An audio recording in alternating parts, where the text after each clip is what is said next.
Hello, world. Madam Matinee here. Welcome to episode 3 of season 2. This installment is a celebration of the best of the best. Huh? What? What's going on? Oh, it's you. You are unusually chipper today. What is? I'm on drugs, darling. Mind-altering drugs. Why, I can't feel a thing. Oh, and here I thought you were finally getting used to that cone. Honestly, darling, right now I don't give a flying furball. This is the follow-up to the first episode where I did the worst films of 2022. This is the opposite. I'm going to talk about the best films of 2022. The films that I thought were the most surprising, the ones that came out of nowhere, or the ones that I had no expectations for, that ended up blowing me away. And again, you might notice there's no horror movies on this list. I have 2 separate lists for that. 2022 was such a good year for horror, but I'll get to that. For now, let's get to the top 5 films of 2022, shall we? Roll the intro. Thank you for clicking on my video. You didn't have to do that, but I appreciate that you did.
aka Mr. FLIXTER, and I'm here to talk motion pictures.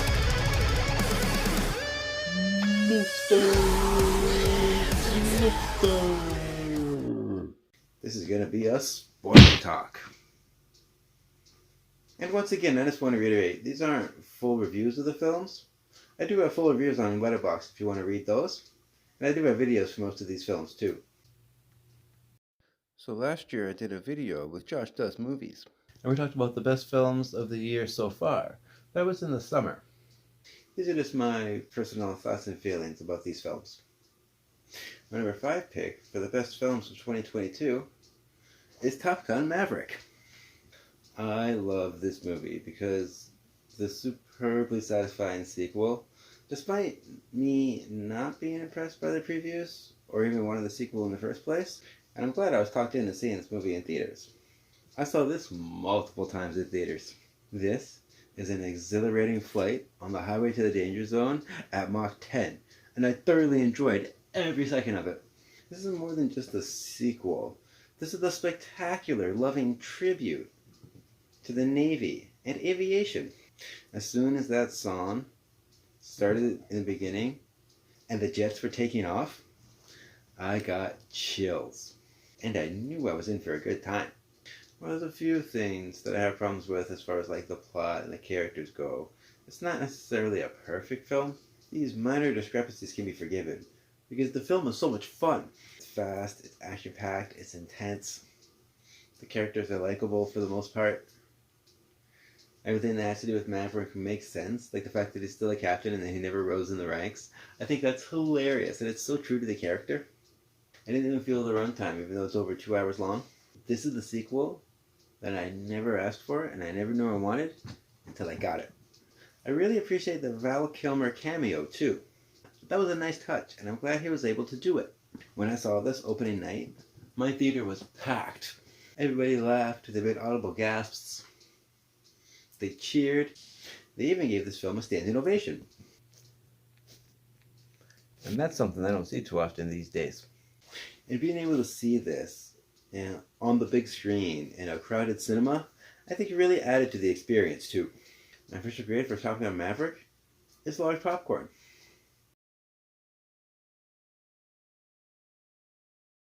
If you haven't seen Top Gun Maverick by now, what are you thinking? Remember what they say in the movie. Don't think, just do it. Meow, meow, meow, meow, meow. My number 4 pick for the best films of 2022. Ooh, I'm being attacked. I'm being attacked.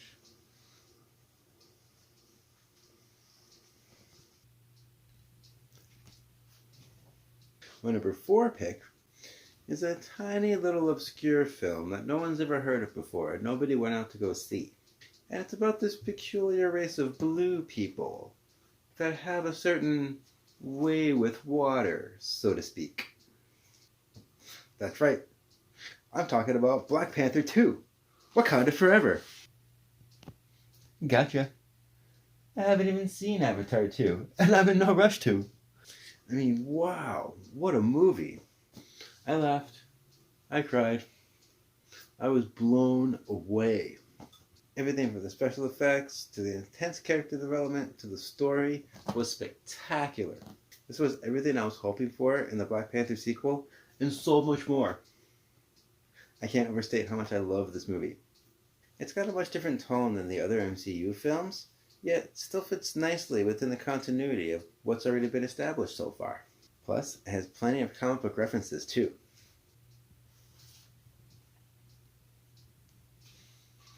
I always thought it was ironic that everyone cries about cultural misappropriation, yet Black Panther has become a huge black icon and he was created by 2 Jewish white guys. Go figure. I do think it was smart to make this more serious in tone and not make the characters as quippy as other MCU films. And with the untimely passing of Chadwick Boseman and having to stop production because of the pandemonium. Get it? Pandemonium? I just don't want to say the word and get flagged. The fact that it delivers the way that it does is absolutely astounding. All the returning cast really stepped up, especially Shuri. And the newcomers like Namor thrive with their excellent performances. I like how it depicts how the enemy is a serious threat to Wakanda. And I love how they explore the similarities and differences between the 2 cultures who are both blessed with vibranium, but they want to use it in very different means. This movie has an unexpected cameo in it too that I don't want to spoil because it's too good. And I certainly was not expecting that. The impending war has some of the best large-scale battle scenes that I've seen ever since Infinity War. It also has a very touching tribute to Chadwick Boseman in the beginning, tackling themes of loss and grief and the cost of war, and finding your place in life. I didn't even feel the almost 3-hour runtime. It could have been another half an hour, and I would have been fine with it. I just loved it. I loved what I was looking at, and I wanted more of it. I think they made a wise choice with the new Black Panther too, because Shuri was Black Panther in the comics. It's just too bad we're not going to get a lot of those classic Black Panther storylines now, like his love story with Storm. That would have been awesome. This movie is epic, it's spectacular, it's emotionally satisfying, and it's definitely worth checking out if it's still playing in theaters in your location. Go watch it right now. Well, watch the rest of this video, and then go watch it. Skip this section, though, and then go watch it. Those are just some of the reasons why I really recommend this perfect sequel. My official grade for Black Panther is an extra large popcorn and a side of large catnip. I'm being attacked. She keeps attacking me.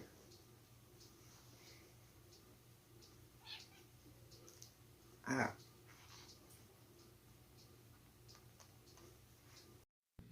I just love how this film's all about girl power. And I don't think it's true about that. I was named after the Powerpuff Girls. You know what they say about girl power, don't you? What do they say, darling? You can't spell girl power without the grrr. Black Panther 2 is for more than just cat people. I'm not kidding. Go see it. Right meow. Meow meow meow. My number 3 pick for the best films of 2022 was The Northman. This has a lot of great references to the history of Vikings and Norse mythology. Outstanding performances all around. Skarsgård, you got Anya Taylor-Joy, you got Nicole Kidman, Ethan Hawke, Willem Dafoe. This is an awesome cast. And the landscape is beautifully shot. It shows off the mountains and all the lakes. And it just really gets a good sense of atmosphere. And the score is amazing too. It just gives it this whole other feel to make it more grand in scope. It's also got beautifully choreographed fight scenes, brutal gore, great costumes, and fabulous set pieces. The tremendous amount of care and dedication is really shown through all these small details. It's one of those ones I was just fixated on what was going on the screen and just had to know what was going to happen next. This is an epic revenge story, and it does not go the way that I expected. I thought it was similar to Hamlet, and it turns out this is the Norse Viking legend that inspired William Shakespeare to write Hamlet in the first place. That blew my mind. I did a video with Josh Does Movies, and he's the one who told that to me. And it just got put out on Crave, so I'll be able to watch it again. I'm so excited. This is one of those ones that's rewatchable too. I can just put it on any time and I can just sit through it. It's that good. Especially if you like Vikings or Norse mythology or anything like that, then this is the movie for you. My official grade for The Northman is an extra large popcorn. The Northman delivers a classic revenge story with gruesomely gory, highly stylized fight scenes. And it's so epic. Meow. Wonderful, darling. If Vikings be to your liking, then this flick kicks Asgard. So, my number 2 pick for best film of 2022 is Doctor Strange in the Multiverse of Madness. This is a marvelous multiversal movie with enough references to make any Marvel maniac smile. This has some outstanding horror elements, and it's full of genuine surprises. I was actually shocked at some of the moments in this movie. It takes everything about the magic of the original Doctor Strange, and it provides so much more of it. And when I saw this in theaters, the 3D really enhanced my experience, creating an engaging, full of immersive environment. I'm really glad I got a chance to see it that way. I can't even count how many times I've seen this since it's been on Disney+. It's one of those movies, it's just so rewatchable. I think the most mind-blowing thing about this film is the fact that it has the inclusion of other Marvel groups outside of the Avengers, like the X-Men and the Fantastic Four, and the Inhumans. I never thought I was going to see them on the big screen. It even includes What If, the Disney Plus original animated show. What an exciting time to be a Marvel fan. This was one of my most highly anticipated films of this year, and it did not disappoint. There's just so much thought put into this, and there was so much involved in making this film. I can't get enough of it. I also noticed a lot of references to horror movies too, like Evil Dead and The Ring, Drag Me to Hell, Carrie, Mirrors, Nightmare on Elm Street, The Shining, kaiju films of all things, and Lovecraftian horror. And as a horror fan, I love seeing Sam Raimi get back to his roots. And who could forget the hilarious cameo by Bruce Campbell, who also starred in all 3 of Sam Raimi's Spider-Man films. I love seeing Wanda Maximoff going full-blown Scarlet Witch. I was hoping that she would be the villain of this movie. And she is downright scary in this. Like, I wasn't expecting there to be a body count, let alone one this high. And this movie surprisingly got away with the PG-13 rating. I'm impressed. And Black Bolt's death scene especially. Oh my god, I couldn't believe that. And that's why Doctor Strange in the Multiverse of Madness is my number 2 pick. My official grade for this is an extra large popcorn. It's marvelous, darling. I highly recommend this for horror and MCU fans alike. There's nothing stranger than a displaced stranger from a stranger place. Multi-voice of madness can be described in 3 words: deranged, brutal, and frightening. So all the good stuff. Yum, yum, yum. So, before we get into my number 1 pick for best films of 2022, I just want to talk about a few honorable mentions. The first is Turning Red. This is a fun little monster movie for kids, with a bold metaphor that takes place in Toronto, Ontario, Canada. I love all the Canadian references. Being from Canada myself, it's a beautifully animated, very funny film. And to this day, I can't believe I'm talking about menstruation metaphors in a Disney Pixar film. I actually just said that sentence. It still blows my mind. It's about time they tackle a mature subject matter like that, because it's something every girl has to go through. I really applaud Pixar for that. Golf clap.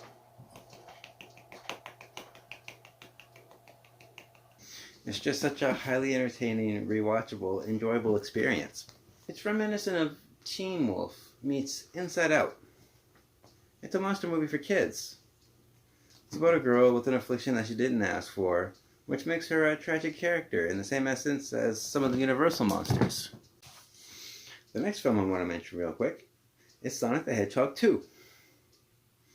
This is allegedly Jim Carrey's last film, but come on, we'll see how it goes. This was the Sonic movie that I've been waiting for. It's very reminiscent of the games and the cartoons from the 90s. It's got lots of callbacks to them too. But Jim Carrey steals the show because in this one he goes full-fledged Dr. Robotnik. And there's no going back. It's also got some really great voice acting, especially from Idris Elba as Knuckles. And I love how Vancouver and Hawaii were filmed to show off their natural beauty. I love how the fight scenes were set up like the different levels in the games. And I love the CGI. The characters look amazing in this. They really feel like living, breathing creatures. And when the actors talk to them, the people, it actually looks like they're looking at them, and it actually looks like they're interacting with them. They don't look fake. And the dialogue is very funny. This is even funnier than the first film. And that final battle with the giant robot was amazing. That's right out of the games. So it's got a great story, it's got plenty of action, and I was so surprised to see Shadow during the end credit scene. I love how it takes different pages out of the MCU playbook, and they're actually using it to build their own like Sonic cinematic universe, which is very exciting. And I like how this one is more cartoonishly silly with its humor and with its action. But it's still pretty epic in scale. It's one of those classic fetch quest stories. And when done right, those can be very entertaining. I feel like it could have used a little more time to build up Sonic and Tails actually becoming buddies. That wedding stuff just felt like it was part of a whole separate film. I didn't feel like I belonged in there at all. Even with the twist with the agents and everything like that, it just felt so contrived. But I love the use of the music and the sound effects from the games. It combines the storylines for some of them. But it doesn't feel rushed, and it doesn't feel like it skipped over the important stuff. It told you stuff instead of showing you stuff. It all felt very natural with its progression in the chain of events that occur. The next one I want to mention is Guillermo del Toro's version of Pinocchio. This film is far superior to that abysmal Disney remake. That's because it doesn't feel like it's just going through the motions for nostalgia purposes. This movie's more politically focused rather than trying to be family friendly. It's a good way to separate it from all the other Pinocchio films. The world that they've built is so enthralling. I was fully invested in all the characters. I couldn't wait to see what happened next. Set during the reign of Mussolini, the heavily politically charged film focuses on a society of people who behave like obedient puppets. By contrast, Pinocchio is an independent, irrepressible free spirit and can't bring himself to submit to authority figures. It also touches on themes of fascism, facing adversity, grief from loss, being a good person, the monster outcast, and paternal-child relationships. This film isn't afraid to go into surprisingly dark territory. There's just something about Pinocchio holding a gun that's so unsettling. I love how each musical number has a uniquely distinctive sound, too. Oh yes, it's a musical. I did say it's surprising, didn't I? It's similar to other works by Guillermo del Toro like Pan's Labyrinth and Shape of Water, because it explores the same sort of themes. The journey of self-discovery and moral agency explores humanity by those who are perceived as different. I highly recommend this farly superior rendition. It's streaming now on Netflix. And I'm so happy this film won the Critics' Choice Movie Award for Best Animated Feature. It so deserved the victory. The last film I want to mention, I feel like it was one of the most underrated films of 2022. And after it came out, I was surprised nobody was really talking about it. And that is Bullet Train. The masterfully written script delivers laughs and over-the-top action. And I love how all the characters are there for very specific reasons. They're introduced slowly. And nothing in this movie is random, although it appears to be at first. It all ties together in this domino effect. And I think it's awesome. This film actually has shocking surprises that I was not expecting. The film doesn't even go in the direction that I thought it was going to go. It's a pretty clever chain of events that string together everything neatly and ties it up in a nice little bow. All the characters matter, even the ones that seem minor at first. Even the water bottle matters. I never thought that was going to come back as the plot device. And it's got such witty dialogue, too. Just hearing the people talk back and forth and some of the banter and just the conversation they have, it's so funny. This is great comedic writing that's often lacking in modern cinema. Brad Pitt was perfect in this role. Kind of reminded me of his character from Once Upon a Time in Hollywood. He gives one of his best performances. And I can't really picture anybody else in his role. I can even see myself owning this on DVD once I get a chance. It's one of those rewatchable films because I want to see what I can notice that I didn't notice the first time I watched it. And now, my number one pick for best film of 2022 is The Fabelmans. This film, I had no idea it was coming out until a few weeks before I saw it in theaters. And even after I first heard about it, I didn't know anything about it aside from the basic premise. I didn't know the cast. I didn't see any previews or anything like that. I was sold on the premise alone. You're telling me that there's going to be a semi-autographical Steven Spielberg picture that he co-wrote and directed himself? Sold. This film has everything. Spielberg has really outdone himself this time by making a film about the spectacle of cinema that doesn't feel like a disingenuous, self-indulgent, pretentious, cash-grabbing vanity project. It feels humble. I was spellbound. Spielberg's vivid imagination is brought to life as we see what drives him to create his art. It's art imitating life, imitating art, in a tribute to not just movies, but the Hollywood dream. The performances and the storytelling are so engaging. I think that's partly because it touches on down-to-earth themes, like family, creativity, and taking risks to change your life if you so choose to. I've never seen a movie about movies that felt so personal and that was told with so much passionate, intimate details. Acting-wise, the entire cast does a phenomenal job at really bringing this world to life. I love how it shows the nitty-gritty of filmmaking too. All the steps it has to take to really show how to create movie magic.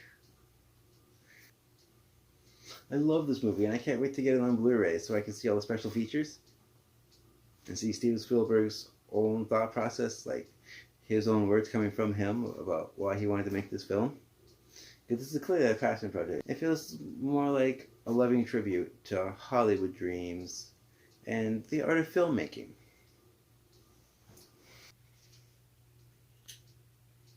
And it's done beautifully, I might add. This is another one. Even though it's got a nearly 3-hour runtime, I didn't even feel it. I love that one joke at the end when Spielberg fixes his horizon. That was good. So I'd recommend this, not just for Spielberg fans, and not just for cinephiles, but like me, but for people, for the casual moviegoer too, because it really captures what it feels like to be sitting in a dark room full of strangers, all sharing the same cinematic experience. This is the movie for people who love movies. As Steven Spielberg says, I don't dream at night and I don't dream at day. I dream all the time. I'm dreaming for a living. The Fableman shows how to create movie magic simultaneously showing the magic created by movies. Yeah. The most mind-blowing thing about it is it's a filmmaker's perspective on the power of making films. So, my official grade for The Fablemans is an extra large popcorn. So there you have it.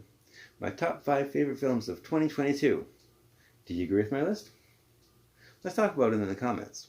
But let's have some class about it. The Fableman shines the spotlight on the art of filmmaking, darling.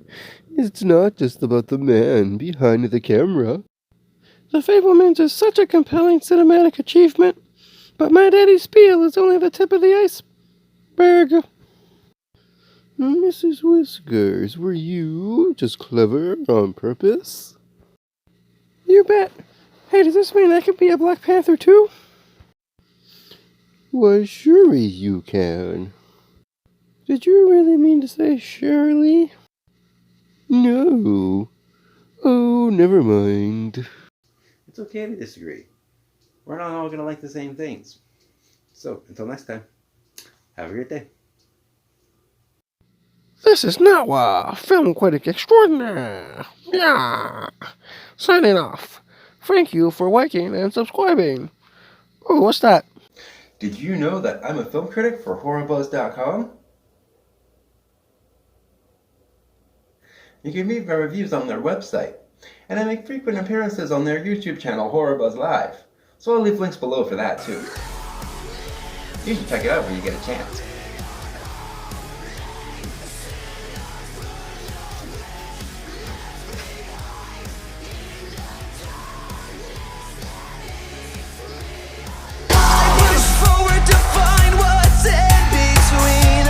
Nothing's ever as it seems. My time is coming, it's too late now to rewind. So let it go and open up your mind.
aka Mr. FLIXTER.